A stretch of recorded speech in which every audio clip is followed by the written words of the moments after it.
questo collegamento, scusate, è stato pazzesco. questo collegamento me lo dovete pagare a parte, perché veramente... Insomma, ma che fate nella mia cucina tutti e due? Ma veramente abbiamo giusto un attimo preso, ma che piacere che oggi c'è Alessandro.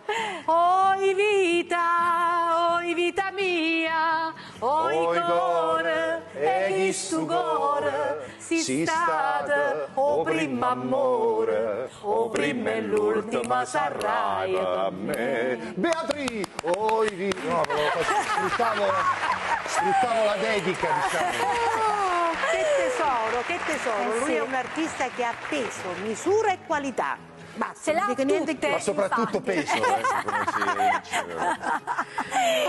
Angelica, allora che cosa ci prepari oggi vi preparo il re della domenica, il sartù di riso. Non vi spaventate a casa, perché con i giusti accorgimenti si farà in un lampo. In un lampo. Dici sempre così, no? Angelica, Dico così. però... Allora, la prima cosa che andiamo a fare per questo magnifico sartù, andiamo a fare un sugo con una bella passata di pomodoro, quello verace che dico io, una salsiccia di prosciutto, un po' di cipolla, sfumiamo e facciamo cucinare. Io intanto posso girarlo un po'? Sì, puoi girare, puoi girare. Poi parliamo del riso che serve per il sartù. Ci vuole il carnaroli, importantissimo, perché il chicco deve essere grosso, perché poi deve assorbire, quando andiamo a fare il risotto, in un certo senso, per fare questo sartù, deve diventare un po' colloso, ma serve appunto per far sì che poi non si deformi quando lo andiamo a sformare. E come lo andiamo a preparare? Ecco, allora,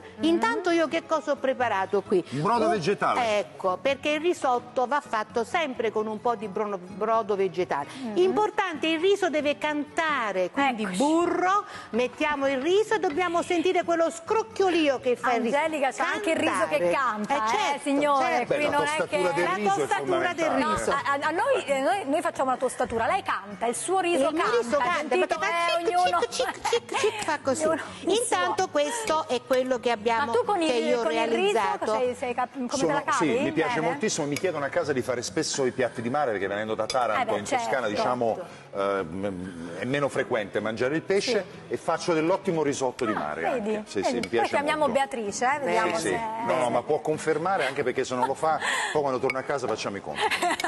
Allora, questa è la realizzazione del riso pronto, cioè fatto il risotto, abbiamo aggiunto le uova, importantissimo, il burro e tanto parmigiano, perché sennò non si incolla poi deve nella essere un forma. po', diciamo, io però ci denso. tengo oggi moltissimo a farvi vedere la forma.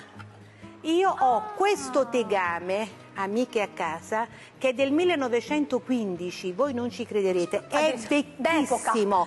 In un tegame così, o in un tegame da babà, o in un tegame da ciambellone, io vi consiglio anche un tegame più sempre, recente, che sia chiaro. sì, vi consiglio sempre quello con il buco al centro, sempre. Che cosa facciamo? Imburriamo per bene. Poi ci mettiamo il pangrattato. Pangrattato già l'ho messo, Ale, e vado a compattare il riso. Guardate il riso come deve essere. Bello. Metà cottura, perché poi quando andrà in forno diventerà tutt'uno con il ripieno. E la morbidezza del sartù è data dal ripieno.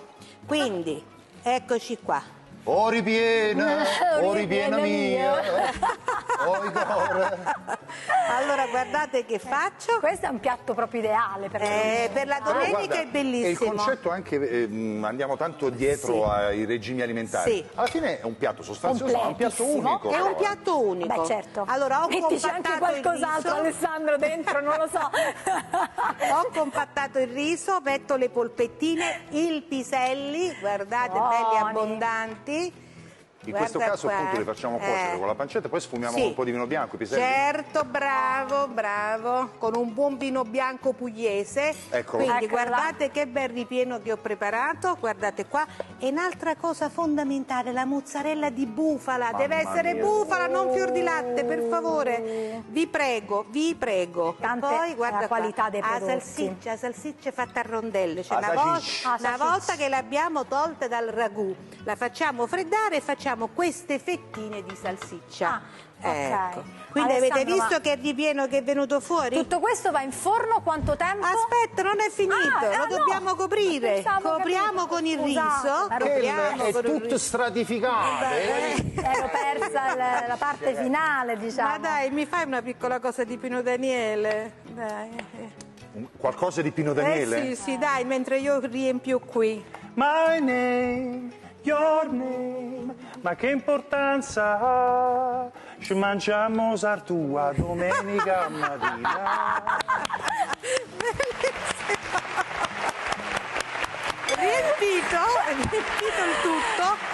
Avete capito, sì. Ancora formaggio. E a questo punto ce lo possiamo mettere in forno oppure no? Eccolo qua, Eccola là. guardate quanto è Basilico, bellissimo. alla fine Basilico, dentro? poi Sì, lo mettiamo volendo. perché c'è già nel Perché sennò ragù. poi diventa nero, certo. Allora, Certo. 30 minuti a 180. Come vi Bellissimo. insegna sempre Angelica, che cosa vi dico? Dovete sentire il profumo del forno. E vediamo il risultato del piatto. Sei Eccolo curioso, qua. Alessandro? Sì. Io sì, moltissimo. Sarei curioso Vediamo. anche proprio di assaggiarlo, esatto. quello lo saremmo tutti. Guarda quanto è bellissimo. Guardate. Bellissimo. Guardate. Vesuvio. Mi raccomando, nel buco dovete mettere il ragù, le polpettine, la mozzarella e un po' di formaggi e i pisellini. Guarda qua, che Ecco. sei un capolavoro. Ma bontà, E una tu sei un bontà. monumento. Brava Angelica. Grazie, Bravissima, grazie per le tue ricette meravigliose. Alessandro, io ti ringrazio di Grazie a te essere venuto. per l'ospitalità, No, per la è bella stato chiacchierata. davvero un piacere. E un abbraccio sempre al mio editore che è il pubblico. Un bacione, ciao. Grazie e a presto, spero Ciao di vederti Angelica. presto. Ciao, tesoro Ci mio. vediamo da te Ciao, a cuore degustare. mio.